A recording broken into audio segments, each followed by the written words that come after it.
Bonjour tout le monde. Dans la première vidéo, je vous ai présenté ce que j'aimerais que HHM devienne, toutes les différentes branches de l'association, les différentes missions que j'aimerais qu'HHM remplisse. Dans la seconde vidéo, nous avons vu ce qu'est l'hypersensibilité et ce qu'est l'hyperempathie. Donc là, on va faire une troisième vidéo où, où je vais vous parler de pourquoi je pense que les deux, ça matche ensemble. Qu'est-ce que j'espère que l'association peut apporter aux hypersensibles et aux hyperempathes au vu de ce qu'ils vivent et au vu de leur spécificité en fait. Alors, déjà, euh, à l'origine de ma tentative de création de cette association, parce que je vous rappelle que pour le moment ça n'existe pas, je vais essayer de le créer, mais je ne promets absolument pas que ça verra le jour. Je vais- Ça va dépendre en grande partie de si je reste seul sur le projet ou de si j'arrive à trouver des gens qui sont intéressés, par exemple, par l'entremise de ces vidéos. Et, euh, et donc, une des choses qui ont fait que je me lance dans cette aventure, c'est qu'il y a à peu près un an et demi, a fermé une association qui existait, qui s'appelait l'association des hypersensibles. Cette association une, une radio libre, mais surtout était un lieu de rencontre pour que les hypersensibles puissent se rencontrer entre eux. À titre personnel, je n'en faisais pas membre de par mon vécu douloureux d'hypersensible et d'hyperempathe. Je me suis énormément coupé des relations humaines et je ne cherche plus le contact avec les autres, donc c'est une association vers laquelle je n'étais pas allé. Mais par contre, j'étais très très content que l'association existe. Je me disais que si c'est quelque chose qui avait existé à l'époque où j'étais adolescent et avant que je sois un peu trop cassé pour être sauvable, on va dire, c'est quelque chose qui retient un peu m'a changé la vie de pouvoir être en contact avec des pairs, de pouvoir comprendre les spécificités de ce que je vivais, de pourquoi je vivais ça, de pourquoi les autres ne vivaient pas ça surtout. Et, euh, et j'étais aussi dans des réseaux d'entraide et quand je croisais d'autres hypersensibles, j'avais au moins une chose vers laquelle les envoyer, cette association pour leur dire qu'ils pouvaient se trouver des semblables. Bon, ben, l'association a fermé, donc cette possibilité a disparu. Il y a d'autres solutions sur les réseaux, des groupes qui se montent autour de l'hypersensibilité, mais j'ai commencé à en parler sur la vidéo des définitions. Le problème, c'est qu'aujourd'hui, c'est une notion que pas tout le monde le décrit de la même manière, que beaucoup décrivent d'après leurs a priori, beaucoup plus que d'après des faits ou d'après du travail sérieux, tout simplement. Et, euh, et en particulier, on a beaucoup de bullshit commercial qui provient des coachs de vie et des psychanalystes. Alors, je fais un aparté vite fait. Quand je parle des psychanalystes, je ne parle pas de tous les psychologues et de tous les psychiatres. La grande majorité des techniques en psychologie, en psychiatrie, sont d'excellentes techniques. Je n'ai absolument rien contre le travail psychique, au contraire. Je pense que c'est quelque chose qui est nécessaire pour les gens qui vont mal. Mais la psychanalyse est une technique propre qui remonte à Freud en même temps, qui est très très vieille, basée sur des très vieux principes, qui n'a aucune, qui n'a pas du tout les validations scientifiques qui correspondent aux prétentions. Ils prétendent soigner plein de choses, et quand tout simplement on interroge les gens, est-ce que vous allez mieux, qu'on leur demande avant la thérapie, comment vous allez, qu'on leur demande avant la thérapie, après la thérapie, ça ne leur fait aucun bien. Soit à part sur deux, trois pathologies très précises, mais ils prétendent pouvoir être efficaces sur des dizaines de pathologies. Ça repose sur des principes qui sont clairement arriérés, où, par exemple, le thérapeute est celui qui sait si le patient a telle problématique, ça ne peut venir que de telle chose qui a été établie dans les écrits de Freud, de Lacan et compagnie. Et si le patient pense que ce qu'il vit vient d'ailleurs, vient d'autre chose que ce que le thérapeute croit, alors le boulot du thérapeute, c'est de faire comprendre au patient qu'il a tort et que c'est lui qui a raison. Donc voilà, il y a quand même pas mal de principes qui sont très très nuls dans la psychanalyse. Donc voilà, quand je vous dis qu'il y a des problèmes avec le coach de vie et les psychanalystes, ça, je ne dis pas du tout qu'il y a un problème de la psychologie ou de la psychiatrie. Je parle uniquement de la branche psychanalyse. Et même dans les coachs de vie, il y en a probablement beaucoup qui cherchent à faire du bon boulot, sauf qu'ils ne sont pas forcément bien informés, ils n'ont pas forcément les bonnes méthodes, et surtout, il y en a quand même qui ont l'air de viser large pour que tout le monde puisse se reconnaître dans la notion d'hypersensibilité, pour pouvoir vendre leur bouquin à un max de personnes et compagnie, et leur thérapie à 60 balles de l'univers, et tout ce qu'on veut. Donc, non seulement la notion est floue aujourd'hui parce que le monde de la science et le monde de la santé mentale ne s'intéressent malheureusement pas à ce sujet, n'a pas fait de travail sérieux sur les questions ni rien. Nathalie Claubert commence à s'y mettre, mais elle est un peu toute seule à faire le boulot et elle avait les moyens de le disposer. Donc, même le casse, les chefs de sensibilité dont on a parlé dans la vidéo précédente, ça fait des mois et des mois que j'attends que ça arrive au public qui aura accès. C'est toujours pas là. Donc, elle fait comme on peut avec ses moyens, et surtout qu'elle ne s'intéresse pas qu'à ça, elle s'intéresse aussi au potentiel à d'autres choses. Donc, ouais, aujourd'hui, le boulot n'est pas fait parmi les gens sérieux.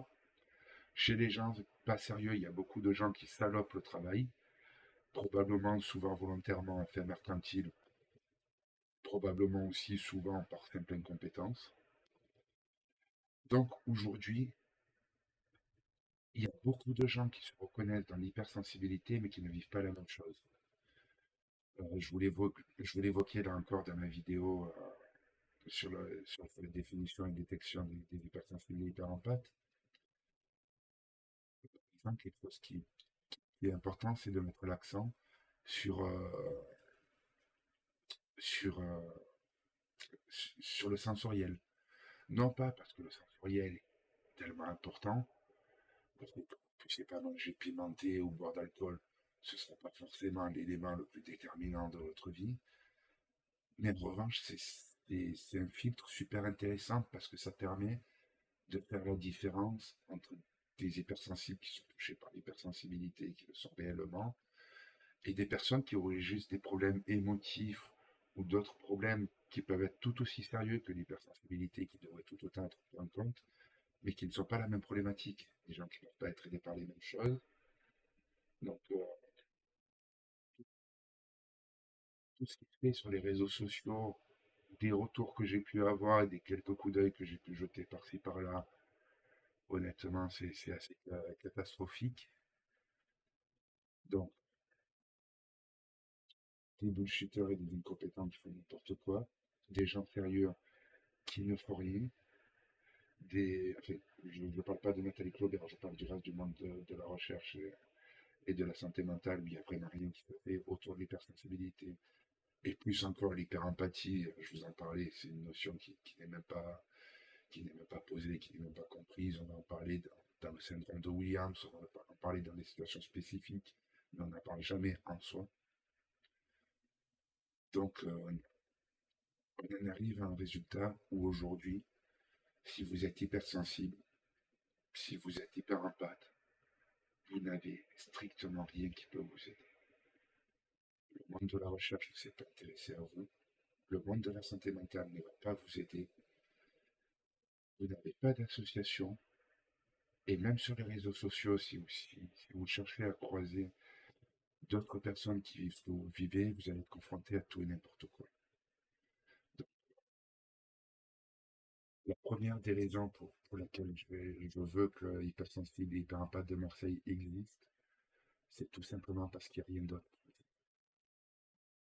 Et ça, c'est quand même un problème majeur. Alors, est-ce que HHM est la meilleure association possible et la réponse qu'il nous faut et tout ce que vous voulez? J'en sais rien. Mais aujourd'hui, il n'y a rien et on a besoin qu'il y ait quelque chose. Donc, c'est quand même les moteurs principaux qui me poussent à vouloir faire cette création. Donc maintenant, je vais vous faire plus une description branche par branche, vous dire en quoi telle mission de l'association. J'espère que ça peut répondre à telle problématique ou telle difficulté que peuvent vivre les hypersensibles ou les hyperempathes. Sachant que je ne nie absolument pas que des hypersensibles ou des hyperempathes puissent vivre les choses très bien, n'avoir besoin d'aucune aide ni quoi que ce soit. J'en ai vu, je sais qu'il y a des gens en souffrance. Je pense qu'il faut s'occuper d'eux. Mais ça ne veut pas dire que je résume l'hypersensibilité ou l'hyperempathie à leurs aspects douloureux. Je pense qu'il faut s'occuper de ceux qui vont mal et ceux qui vont bien, s'ils peuvent en profiter très bien. Si, le- sur la partie rencontre sociale, qui n'est pas forcément liée au groupe de parole, voilà, si c'est des gens qui peuvent tirer parti du fait de rencontrer d'autres hypersensibles, d'autres hyperempathes, c'est super, mais je ne vous cache pas quand même que ce qui m'intéresse en premier lieu, c'est ceux qui vont mal et qui auraient besoin qu'on les aide, quoi. Donc, j'ai fait plusieurs pans où je vais vous décrire petit à petit. Sur le premier pan, sur le premier pan des avantages, des choses que j'espère qu'ils vont apporter, que l'association pourra apporter aux hypersensibles et aux hyperempathes, c'est quelque chose qui est commun avec le groupe de parole et les rencontres sociales, parce que ça a tout simplement à voir avec le fait de rencontrer des semblables, des pairs, pairs, P-A-I-R-S. Donc, que ce soit pour le groupe de rencontres sociales ou que ce soit pour le groupe de parole, euh, être être face tout simplement à des humains qui comprennent et qui sont conscients de ce qu'on perçoit. Parce que bon, très souvent, quand on n'a pas connu d'autres hypersensibles, qu'on n'a pas connu d'autres hyperempathes,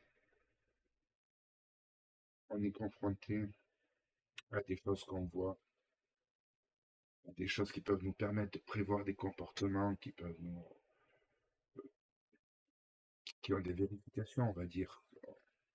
On se rend bien compte par les faits que ce qu'on perçoit, c'est bien quelque chose, mais malgré tout, on est seul au monde à percevoir ça, personne autour de nous n'a l'air de vivre la même chose. Quand on en parle, les gens ne nous comprennent pas.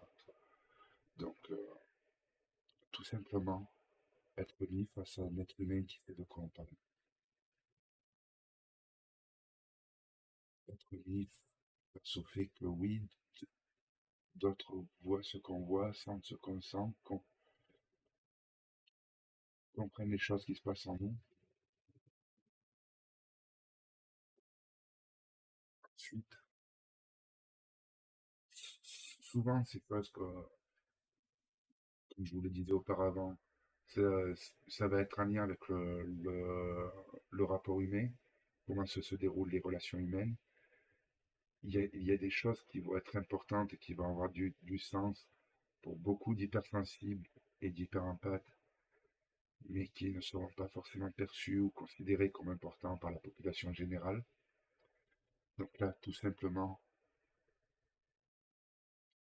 pouvoir mettre en relation des gens qui ont des valeurs communes, on va dire, qui ont une importance commune accordée aux mêmes choses, alors que peut-être ces personnes n'ont jamais vécu ça de leur vie. Autre point, je vous disais, je me suis retiré, moi, à titre personnel, des relations humaines à cause en grande partie de mon vécu d'hyperempathe. Et je vous disais aussi que j'ai croisé d'autres personnes qui étaient concernées par cette problématique de ma vie, des personnes que j'ai pu essayer d'écouter, que j'ai pu essayer de conseiller ou autre. Et je ne suis pas le seul à m'être retiré des relations humaines. Alors, quelle est la prévalence des gens qui ne supportent plus le contact humain parce qu'ils sont hypersensibles ou parce qu'ils sont hyperempathes? Je serais infoutu de vous le dire, j'en ai réellement aucune idée. Mais parfois, ce lien existe et est évident.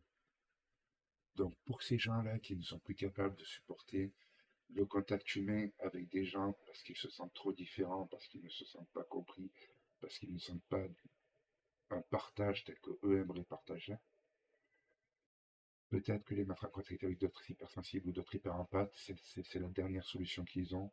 Peut-être, ils n'affirment pas, pour pouvoir à nouveau avoir du relationnel humain, tout simplement, pour, pour qu'ils soient face à un contact humain qu'ils ne rejettent pas, qui leur semble acceptable. Et, tout simplement, je parle des situations où les gens se sont isolés, mais, euh, mais peut-être aussi juste des gens qui ont des potes, qui ont des amis, mais qui n'ont jamais vécu de relation avec un semblable. Et peut-être que dans la relation avec un semblable, ils vont pouvoir trouver un particulier, un intérêt particulier, trouver une relation humaine qui sera, qui sera pour eux plus qualitative que n'a pu l'être les autres.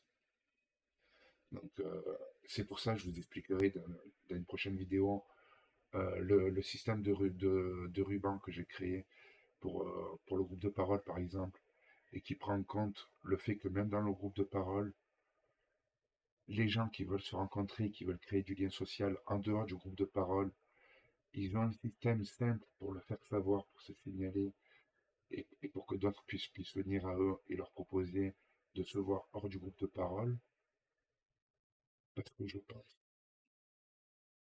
tout simplement pour permettre aux gens de se trouver des semblables, c'est peut-être dans tout ça ce qui importe le plus.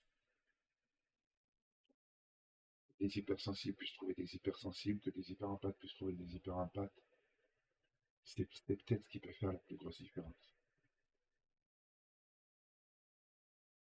Alors, après, il y a aussi des éléments que j'espère qu'ils seront utiles spécifiques au groupe de parole. Donc là, jusqu'ici, on parlait de groupe de parole plus rencontre sociale. Là, maintenant, on rentre dans le spécifique au groupe de parole. Alors, avant de dire ce que j'espère que le groupe de parole peut apporter aux gens, je vais d'abord dire que j'ai une crainte par rapport à ça. Parce que j'ai peut-être peur de faire une connerie en créant ce groupe de parole.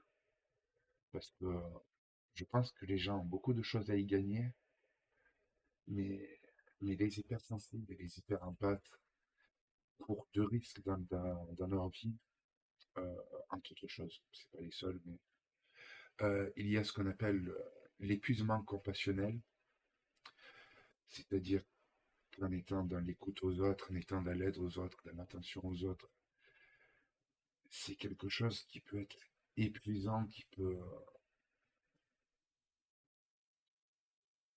faire que les émotions deviennent accablantes, voire qui les étouffent et que- et qu'on arrête de ressentir parce que pendant un moment on peut plus. Euh, il y a autre chose qui peut les concerner, en particulier ceux qui sont touchés par l'hyperempathie, c'est ce qu'on appelle les traumatismes vicariants. Donc, quelqu'un qui vous raconte ce qu'il a vécu de traumatisant et vous, à l'écoutant, en étant en relation empathique, que vous soyez vous-même traumatisé par l'écoute de ce récit, et ces deux effets, peut-être qu'ils auront lieu dans le groupe de parole. Il va falloir qu'on soit extrêmement attentif à ça, parce qu'il y a un risque qu'on fasse du mal à ceux qui participeront au groupe de parole, parce qu'on pourrait participer à un épuisement compassionnel, on pourrait participer à des traumatismes vicariants. Alors on va y réfléchir tous ensemble. C'est clairement pas un sujet que je veux mettre sur la table. On va essayer de trouver des solutions. On va essayer d'être attentif aux gens, d'en parler avec eux, de leur faire prendre conscience qu'il y a ce risque et de leur dire qu'ils doivent nous parler s'ils ont l'impression de subir quelque chose de ce genre. Donc on va essayer de faire les choses bien. Mais malgré tout, il y a un risque, il ne faut pas le cacher. Donc voilà, on est sur le groupe de parole, c'est la première chose que je vous dis. Il y a ces deux risques qui sont identifiés. Il faut prendre au sérieux, j'en suis conscient. J'espère qu'il y a des bénéfices que les hypersensibles et les hyperempathes pourront tirer du groupe de parole. J'espère que ces bénéfices sont beaucoup plus importants que les risques que je viens d'évoquer, mais j'en sais rien. Pour autant que je sache, il y a jamais eu de groupe de parole pour les hypersensibles, il n'y a jamais eu de groupe de parole pour les hyperempathes. On ne peut se baser, excusez-moi les cheveux, euh, on ne peut se baser sur aucun retour précédent. On se lance à l'aveugle. En plus, on se lance à l'aveugle. Moi, je ne suis absolument pas un thérapeute. Je suis simplement une personne qui, qui est concernée par ces problématiques. Bon, je suis aussi quelqu'un qui a écouté beaucoup de gens dans sa vie, qui a essayé d'accompagner et d'aider pas mal de gens dans sa vie. Dans le rôle de facilitation du groupe de parole, je ne me sens pas forcément incompétent, mais clairement, j'ai aucune reconnaissance professionnelle, j'ai rien, j'ai aucun savoir académique.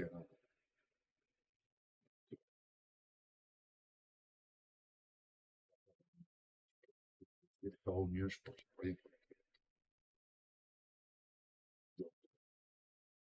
Donc, pour les apports positifs que j'espère que le groupe de parole aura, j'en parlais un peu dans le précédent, mais là, ça prend quand même une autre dimension.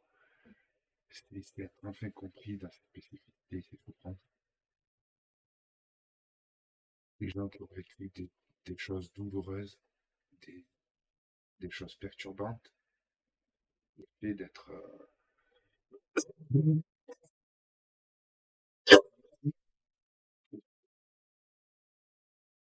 le fait d'être face à une réalité qui ne nous semble pas toujours la même que la réalité qui vivent les autres, et ne jamais être compris par rapport à ça, quand on est en difficulté psychique, ça rend les choses plus compliquées. Donc là, à l'inverse, non seulement avoir des gens qui nous comprennent, mais entendre aussi le témoignage de gens qui vivent des choses proches, qui vivent des choses qu'on comprend, que jusqu'ici, on a toujours nous vécu sans être compris par les autres, mais qu'on voit l'autre évoquer et on reconnaît ce que nous-mêmes on vit, ça peut être quelque chose de, de très précieux.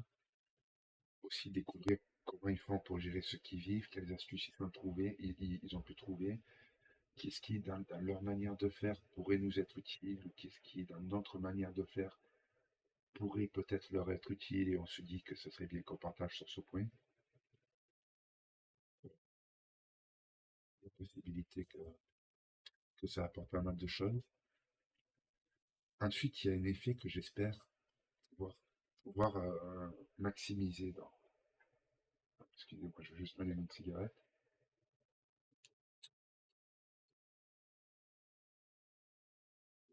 Et de nicotine. Il y a aussi une chose qui est toujours importante dans les groupes de parole.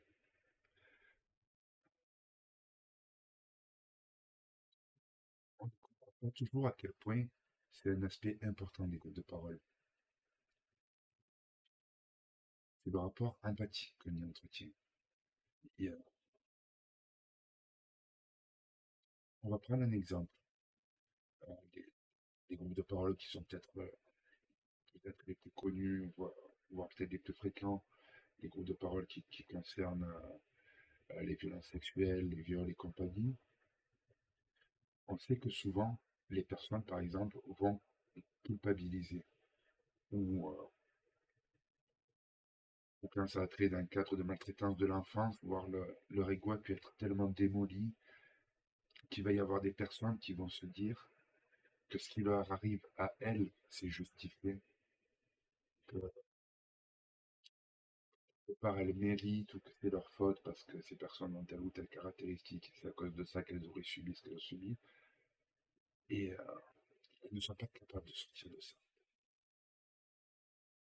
Sauf que parfois, quand on les met dans un groupe de parole avec d'autres personnes qui vivent la même chose, il peut se passer quelque chose de très intéressant. C'est une chose que ces personnes valident pour elles-mêmes, qu'elles peuvent mériter cette souffrance, que c'est leur faute, peut-être qu'elles n'ont pas assez résisté. D'ailleurs, si vous êtes concerné par ces problématiques, renseignez-vous sur, sur l'état de sidération qu'on appelle aussi syndrome de l'opossum. Vous avez une très bonne vidéo des youtubeurs le Psylab, Psylab. Vous recherchez Psylab, syndrome de l'opossum, vous comprendrez peut-être mieux ce que vous avez vécu. Si vous n'avez pas été capable de réagir ou autre, il y a des explications biologiques. Ça, c'est cérébral. Ouais. Excusez-moi, je pars hors sujet. Ces personnes, un groupe de parole, vont voir d'autres gens vivre les douleurs qu'elles vivent, justifier les choses et se dire que peut-être elles le méritent, peut-être qu'elles n'ont pas résisté, peut-être qu'elles ont patati, peut-être qu'elles ont patata, et elles vont comprendre que quand l'autre le dit, c'est totalement faux, c'est totalement injuste, elles n'ont jamais mérité ça. Il va y avoir d'autres personnes qui vont défiler, qui vont dire la même chose, elles vont se rendre compte que c'est faux, que c'est injuste, que c'est pas normal que ces personnes aient vécu ça. Et petit à petit, en voyant ça chez l'autre, elles vont peut-être réussir à accepter que elles aussi, ce qu'elles vivent, c'est injuste, c'est pas normal, c'est pas leur faute et qu'elles auraient jamais dû vivre ça.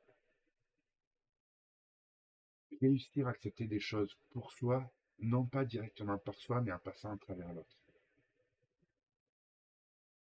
Pour notre public des hypersensibles et des hyperempathes,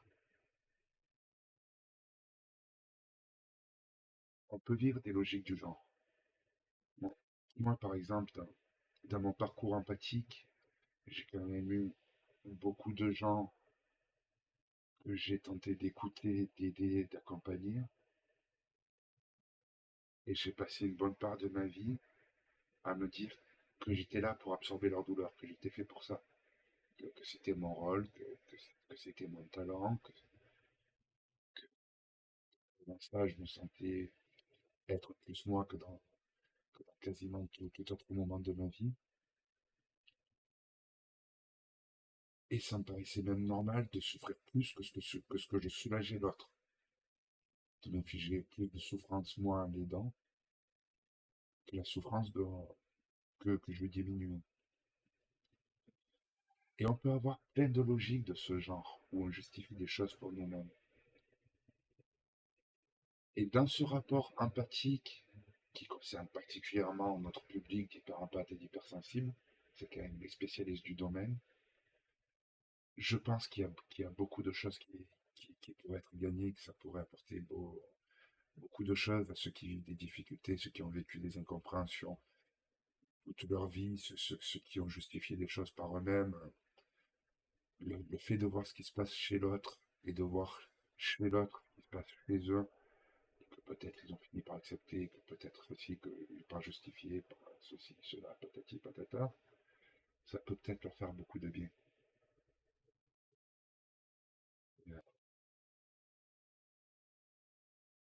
Et aussi,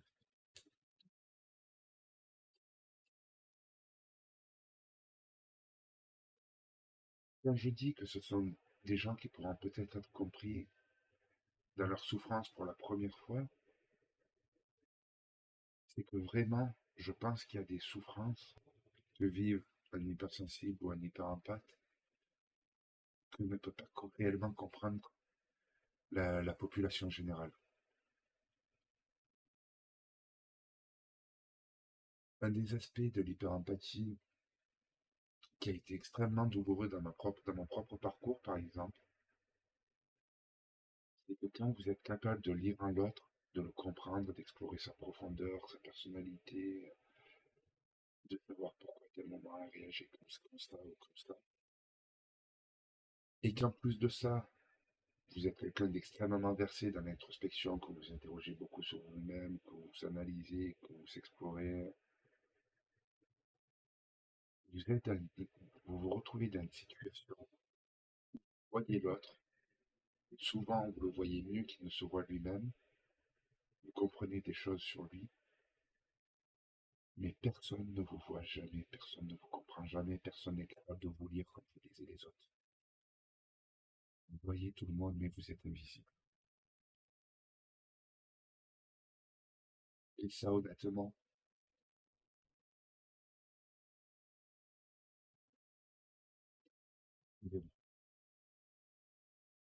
ça, ça, honnêtement, c'est quelque chose qui est pas facile à vivre, qui est pas facile à accepter. Savoir que l'autre ne sera jamais capable de nous offrir sa propre profondeur qu'on perçoit parce que lui-même ne la perçoit pas, et qu'il ne sera même jamais capable de percevoir notre profondeur parce que c'est tout simplement quelque chose qui est inaccessible.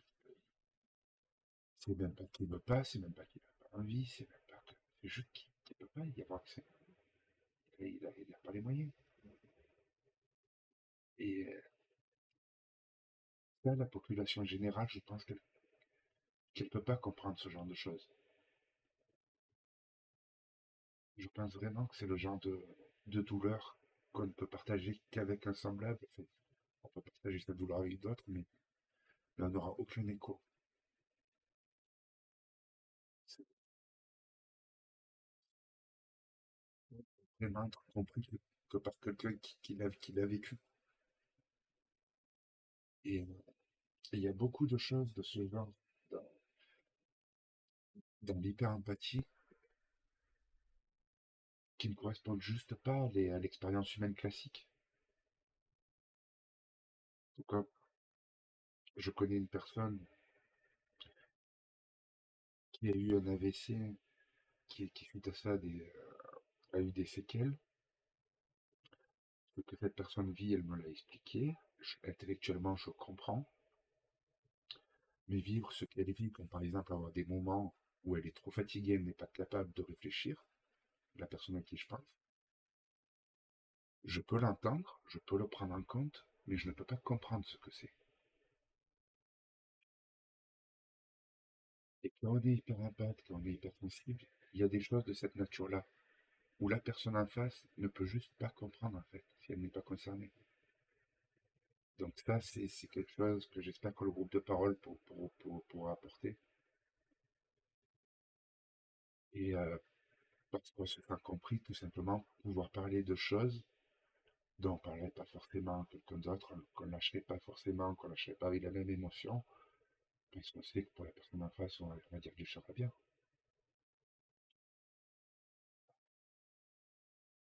Le dernier point qui est spécifique au groupe de parole, je, je vous avais parlé du risque d'épuisement compassionnel et de traumatisme vicariant, vraiment des problématiques qui peuvent concerner tous les hyperempathes, hein, hypersensibles ou pas. Parce que de toute façon, les hypersensibles et les hyperempathes, très très souvent, ce seront des gens qui seront les confidents des autres, qui auront écouté beaucoup de personnes dans leur vie. Et je me demande, je me pose la question, j'ai pas du tout la réponse. Est-ce que ces gens-là, ça peut leur apporter quelque chose que pour une fois, dans un groupe de parole, on soit plusieurs à écouter, on soit plusieurs à aider, que ce ne soit plus quelque chose qu'on vive dans la solitude, que ce ne soit pas toujours nous qui soyons à l'écoute de quelqu'un d'autre, que ce soit un groupe qui est à l'écoute du groupe, que ce soit un travail commun et plus quelque chose qui certes est en lien avec l'autre, mais qui dans le rôle, dans l'intention, est vécu de manière assez solitaire en fait. On est peut-être à deux dans la relation d'écoute classique, mais on n'est pas tout à fait dans le même rôle, et, et donc on le vit quelque part dans une forme de solitude. Je vous l'ai dit, on n'a pas forcément conscience de tout ce qui est perçu, on n'a pas forcément des possibilités de réciprocité dans la perception et tout. Donc, c'est quelque chose qui peut être vécu dans la solitude. Est-ce que le fait de vivre l'écoute de l'autre en tant que groupe et non pas en tant qu'individu, ça peut participer à faire du bien? Je me pose la question, j'ai pas la réponse. Alors ensuite, on va en venir aux apports que j'espère avoir de, de la création de matériel pédagogique commun.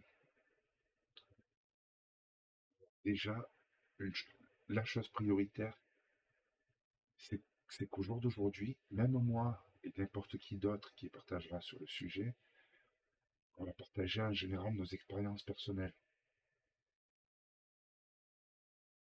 À un moment donné, il faudra qu'on soit capable de sortir de ça.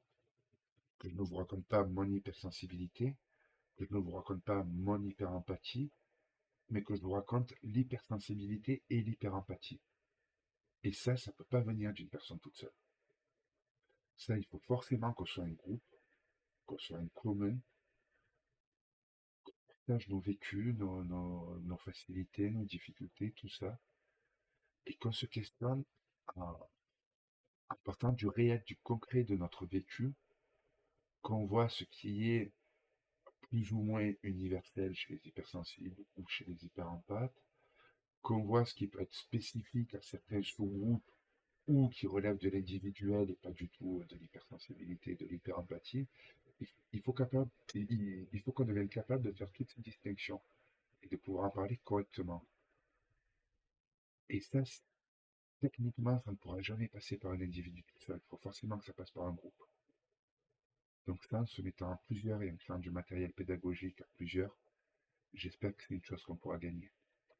Ensuite, je vous le disais, se défaire du bullshit commercial et des incompétences des coachs de vie et des psychanalystes. Ça, c'est clairement impératif. Ils salopent vraiment tout le boulot de communication. On leur doit une énorme part du coût qu'il y a autour de ces notions. Et ils sont vraiment en train d'empêcher que les choses s'améliorent. Forcément, il faut qu'on arrive à se défaire de ça. Aussi, dans la création de matériel pédagogique commun, il faudra qu'on s'interroge sur les pièges dans lesquels on est tous un peu tous tombés dans notre vie, sur qu'est-ce qui est dangereux pour nous, comment est-ce qu'on peut faire pour se prémunir de telle ou telle chose, qu'est-ce qui marche, qu'est-ce qui peut être séduisant mais qui au final ne marche pas et ne nous aide pas. Chercher tout ça. Chercher aussi quelles sont les communications les plus efficaces auprès du grand public, parce que jusque-là, je parlais de comment on peut s'aider nous-mêmes les uns les autres, mais il va falloir éduquer le grand public. Et ça, il faudra que ce soit un travail qu'on puisse faire ensemble, qu'on puisse faire des essais, qu'on puisse voir ce qui marche pas comme communication, qu'on puisse recueillir les idées de tout le monde. Et, et par contre, il y a une chose à laquelle il faudra qu'on fasse quand même attention, c'est qu'on sera d'un groupe de parole et dans des groupes qui attirent ceux qui vont vers une association pour l'hypersensibilité et pour l'hyperempathie. Ça veut dire qu'il y a des risques de vie. Je vais revenir sur une chose d'en parler de Nathalie Claubert et avec Nicolas Gaurit aussi qui en parle. Et à un moment donné, on a cru que chez les hauts potentiels intellectuels, il y avait beaucoup plus d'hypersensibles qu'ailleurs. Il s'avère que c'est faux, mais qu'on s'est trompé pour une très bonne raison. Dans la population générale des hauts potentiels intellectuels, il n'y a pas plus d'hypersensibles qu'ailleurs. Mais par contre, dans la population des hauts potentiels intellectuels qui vont consulter des psys, et c'est sur ça qu'ils s'étaient basés pour faire le lien, oui, il y a beaucoup plus d'hypersensibles que dans la population générale. Parce qu'il semblerait que ça puisse venir, pour le moment on en est au stade des suppositions, je me base sur ce que dit Nathalie Claubert et Nicolas Gaurit, mais ils n'ont pas encore pondu d'études ni rien pour le moment, on parle vraiment d'impression et d'hypothèse. Ce serait que chez les hauts potentiels intellectuels, qui sont en plus hypersensibles, ça puisse vraiment produire de sales effets, et que quand on a cette combinaison, on va avoir un grand besoin de consulter parce qu'on est confronté à des choses pas faciles. Donc voilà, la combinaison des deux inciterait en plus à les consulter, et parce que ce public va plus consulter, on a cru qu'il y avait plus d'hypersensibles chez les HPI. Au moment où on va créer notre matériel pédagogique, on peut être confronté à des biais de ce genre. Ça, c'est un warning que je pose. Il faudra qu'on fasse attention à ça. Sûrement qu'on se plantera, hein. De toute façon, on ne fera pas un résultat parfait. Il y a des moments où on va faire de la merde. J'espère qu'on sera assez honnête pour, si on s'en rend compte, le reconnaître et essayer de faire mieux. Mais bon, on est des êtres humains, on fera de la merde à un moment ou à un autre, ça c'est évident. Mais, mais quand même, il faudra qu'on essaye de prêter attention à ça. Alors ensuite, on en arrive au contact avec le monde de la recherche scientifique. Euh, Déjà, aujourd'hui, le monde de la recherche scientifique ne s'intéresse pas à l'hypersensibilité. L'hyperempathie, c'est pire. Le terme, je n'arrête pas de le dire, n'est pas défini. On en parle dans des cas spécifiques, mais on n'en parle jamais en tant que phénomène propre. Donc, là, le premier truc à faire, c'est dire aux scientifiques, youhou, on existe. Potentiellement, ça concerne beaucoup de gens. On n'en sait rien, on n'a pas d'études. Potentiellement, ça peut peut-être beaucoup les aider qu'on s'intéresse à eux. On n'en sait rien, ça n'a jamais été fait. Il y a peut-être deux, trois choses à faire. S'il vous plaît, intéressez-vous à nous. On existe. Ça, c'est déjà la première chose à pousser. Peut-être aussi comprendre le processus physique. Pourquoi est-ce qu'il y a de l'hypersensibilité? Pourquoi est-ce qu'il y a de l'hyperempathie? Qu'est-ce que ça veut dire sur le plan cérébral? Qu'est-ce que ça veut dire sur le plan des neurones miroirs? Ça vient d'où? Pourquoi? Pourquoi? Comment? Ça pourrait être intéressant à savoir. Euh, Et essayez aussi de comprendre tout, tout ce qui peut être entraîné par l'hypersensibilité ou l'hyperempathie. Est-ce que les personnes vont avoir des besoins spécifiques, des souffrances spécifiques, des choses dont il faut tenir compte? Excusez-moi, je me mouche un instant.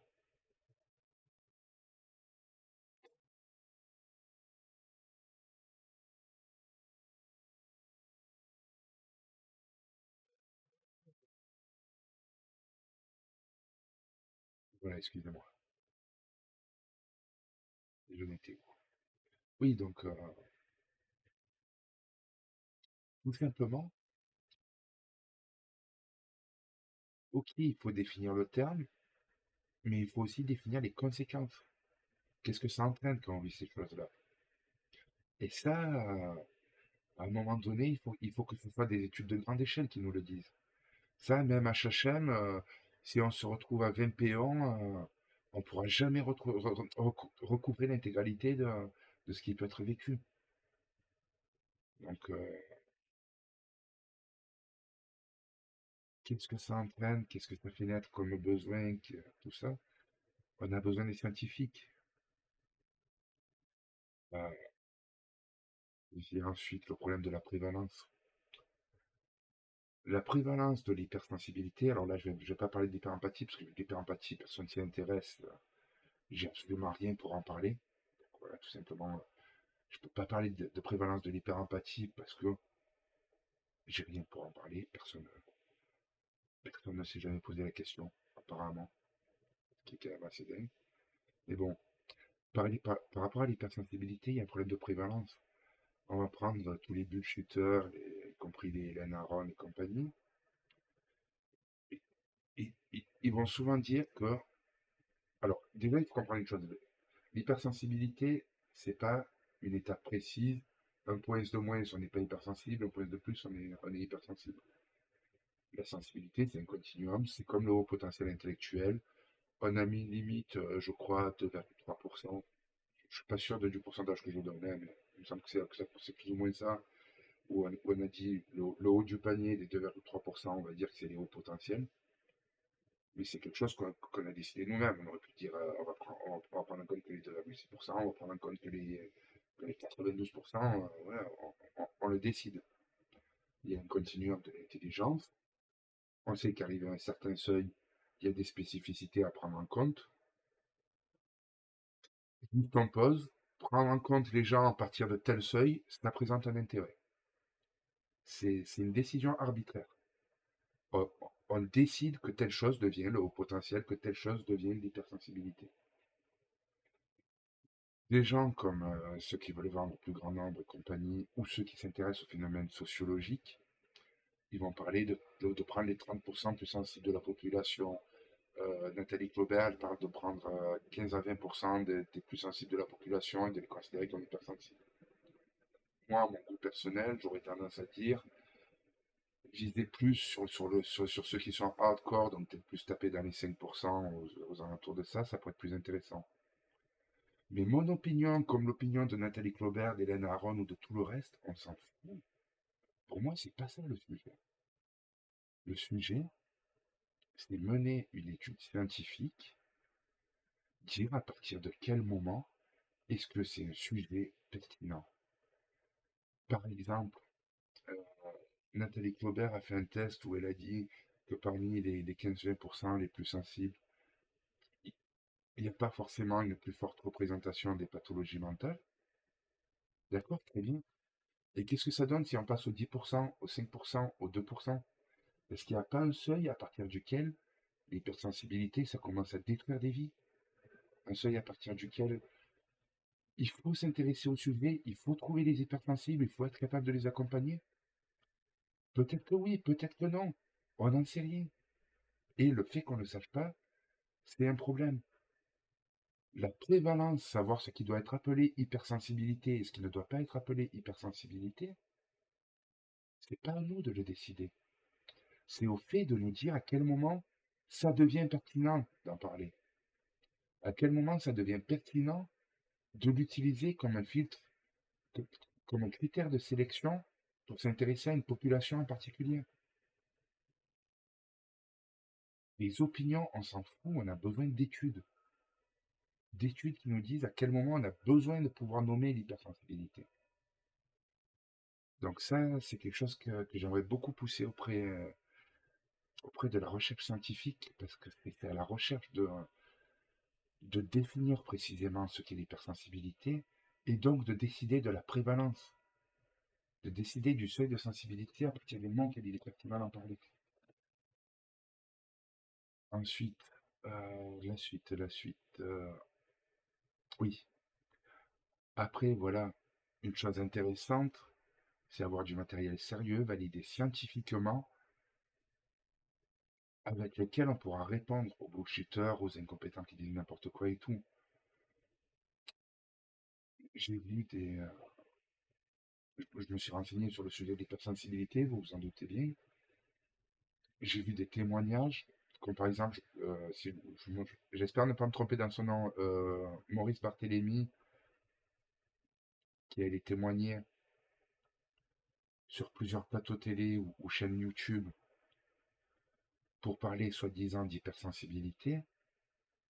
Ce mec, du début à la fin, il raconte de la merde. Tout son discours, si vous l'écoutez en tant que discours sur l'hypersensibilité, ça n'a strictement aucun sens. Si vous remplacez le mot hypersensibilité par anxiété dans ce qu'il raconte, tout devient clair. En fait, il parle de son anxiété, de comment il a fait pour mieux vivre son anxiété, sauf que son anxiété, il appelle hypersensibilité. Et à partir du moment où les scientifiques ne se sont pas posé la question, ne se sont pas penchés sur la chose, n'ont pas donné du matériel sérieux sur lequel m'appuyer, comment est-ce que je peux dire à ce type, non, tu te trompes? On est sur opinion contre opinion. Moi, j'ai une opinion, lui, il a une opinion. J'estime avoir des éléments qui me permettent d'être plus fondé dans ce que je crois que les éléments qui semblent avoir. J'ai quand même l'impression qu'entre nous deux, elle compte vachement plus de merde que moi. Mais on est vraiment à opinion contre opinion. On a besoin de matériel scientifique qui pose les choses pour pouvoir l'utiliser en référence. Et, euh, et dernier point aussi, jusqu'ici, je parle de tout ce qu'on veut que le monde de la recherche scientifique nous apporte, mais j'espère bien qu'Hypersensible et Hyperempathe de Marseille, et encore plus tard si on arrive à devenir national, j'aimerais beaucoup qu'on puisse être utile au monde de la recherche, qu'on ne soit pas seulement là pour exiger auprès d'eux, mais qu'on soit là pour leur apporter quelque chose. Alors, est-ce que ça va être de, de faire parvenir à nos membres toutes les recherches qu'ils pourront avoir pour mener des études, s'il leur faut des hypersensibles, s'il leur faut des hyperempathes, dire à nos membres, écoutez, on a telle recherche en cours, ils recherchent des volontaires, est-ce que ça vous intéresse? Vous pouvez les contacter, ceci, comme cela. Est-ce que peut-être, au bout d'un moment, si on a plusieurs contacts avec le monde de la recherche, au bout d'un moment, on aura peut-être une petite expertise, en plus on comprend bien les sujets d'hypersensibilité, d'hyperempathie. Est-ce qu'on pourra aider des scientifiques à monter des protocoles, voir est-ce qu'on pourra nous-mêmes être force de proposition et proposer des protocoles de recherche, proposer des voies, explorer tout ça, essayer de faire porter ces recherches par des scientifiques qui nous écouteraient. Si on y arrive, tant mieux. Aujourd'hui, à titre personnel, je suis totalement incompétent, je serais incapable de faire ça. Mais le jour où on a un commun, ou peut-être on aura des contacts, ou peut-être on aura diverses compétences parmi nos membres, je suis fermé à rien. Euh, Ce serait bien que le monde de la recherche nous aide, mais pour ça, ce serait bien aussi que nous, on trouve comment aider le monde de la recherche. C'est pour ça aussi que ce serait bien qu'on ait un contact avec des scientifiques ou se le dire après avec des gens de la santé mentale. Euh, il est prévu d'essayer de monter un conseil pour vraiment être en contact avec des représentants de ces mondes-là qui puissent nous conseiller, nous servir de veille technologique, tout ça. Euh, il faut qu'on trouve comment être utile aussi, que ne fasse pas qu'il digère. Alors ensuite, le monde de la santé mentale, donc on y arrive. Ben, tout simplement, aujourd'hui, le monde de la santé mentale se fout totalement de l'hypersensibilité. Le monde de la santé mentale se fout totalement de l'hyperempathie. On ne trouve pas de soignants qui connaissent particulièrement cette pathologie, c'est pas cette pathologie, excusez-moi, cette spécificité. Euh, S'ils en ont entendu parler, de toute façon, il n'y a pas de définition dans les DSM, il n'y a de définition nulle part. Tout le monde se fout de ces notions. Même s'ils connaissaient, par exemple, à titre personnel ou autre, ces, ces spécificités, de toute façon, dans leur apprentissage, il n'y a rien eu sur la question, il n'y a rien qui les rend particulièrement compétents. Donc voilà, tout simplement, il faut déjà qu'on leur dise qu'on existe, qu'il y a quelque chose, qu'il faut en tenir compte.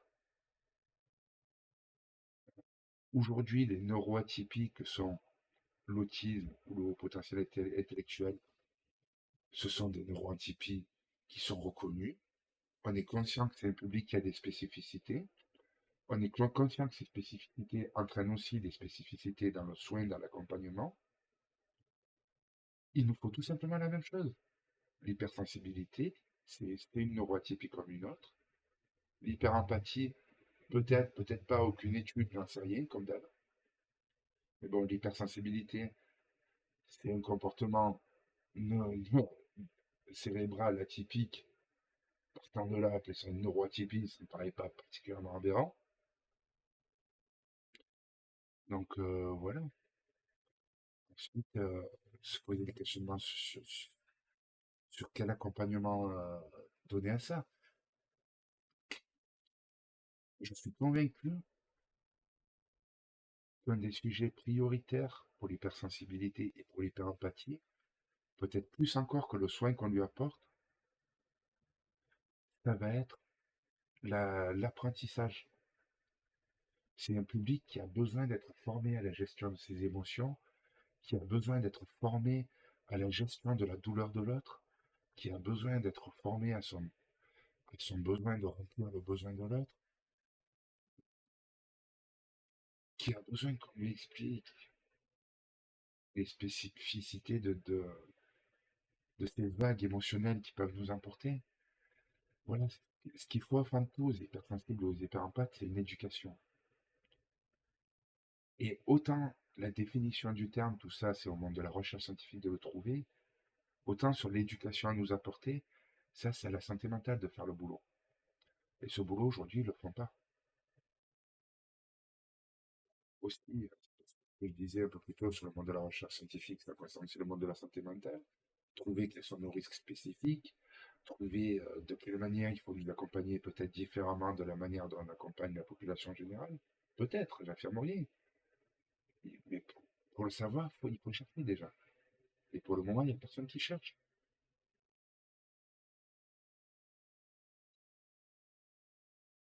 Avoir aussi la possibilité de trouver des thérapeutes qui connaissent l'hypersensibilité.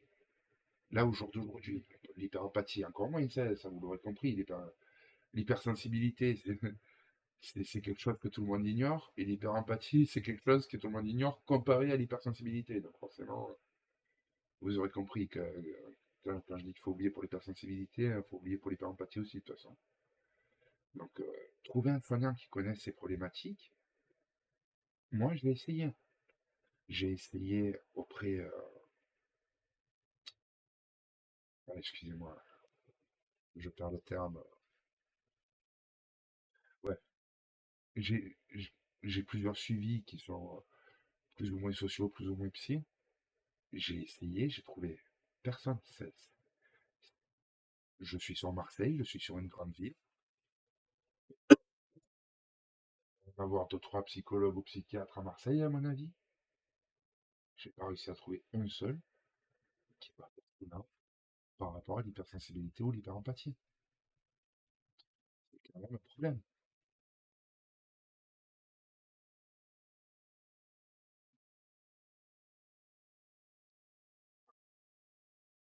Ensuite, je vous disais, l'hyperempathie, un des problèmes, c'est qu'on peut l'étudier dans d'autres cadres, comme par exemple le syndrome de Williams, mais qu'on n'étudie pas comme un phénomène à part.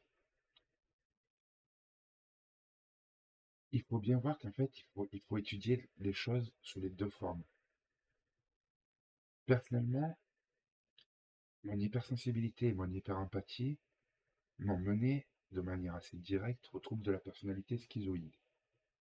Et dans le trouble de la personnalité schizoïde, on va avoir, de ce que j'ai pu en voir là encore, je ne suis pas du tout un professionnel. Je ne m'appuie pas sur des statistiques, je m'appuie sur les quelques personnes que j'ai pu croiser dans ma vie, qui ont été concernées par le trouble de la personnalité schizoïde.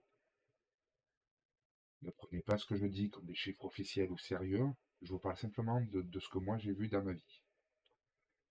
Dans le trouble de la personnalité schizoïde, grosso modo, j'ai eu l'impression de voir deux parcours humains. Les personnes qui, de base, euh, ne comprenaient pas forcément les relations humaines, avaient des difficultés et compagnie, qui ont fini par s'enfermer dans une personnalité schizoïde, et une autre voie, des hypersensibles qui sont devenus schizoïdes, j'en ai vu d'autres. Parce qu'au bout d'un moment, quand votre sensibilité est trop douloureuse, à venir à un stade où vous étouffez tout un pan de votre personnalité, pour pouvoir étouffer un peu cette sensibilité et la rendre plus supportable à vivre, surtout que ça peut étouffer aussi l'empathie, qui je pense pour plusieurs personnes est quand même l'aspect le plus douloureux de la chose, ça a un sens malheureusement. Ça peut aider, ça entraîne d'autres problèmes, je présente clairement pas comme une solution miracle, mais j'ai l'impression que c'est une voie qui peut mener de manière assez répétée au trouble de la personnalité schizoïde en fait. Donc il faut à la fois qu'on les étudie comme des phénomènes propres, l'hypersensibilité comme l'hyperempathie, qu'on les étudie lorsqu'ils ne sont liés à aucune autre pathologie, mais il faut aussi étudier quel rapport ils peuvent avoir avec d'autres pathologies. Moi, ce que je vous dis là sur l'hypersensibilité qui peut mener au trouble de la personnalité schizoïde, je vous l'ai dit, c'est une impression que j'ai d'après quelques personnes que j'ai croisées. Est-ce que c'est vrai, est-ce que c'est pas vrai? Ça, c'est au monde de la santé mentale de nous le dire. Donc voilà, j'ai fait un peu le tour de tout ce que j'avais envie de partager avec vous. Je sais pas depuis ouais, une vidéo qui fait 1 heure. J'aurais été un peu long.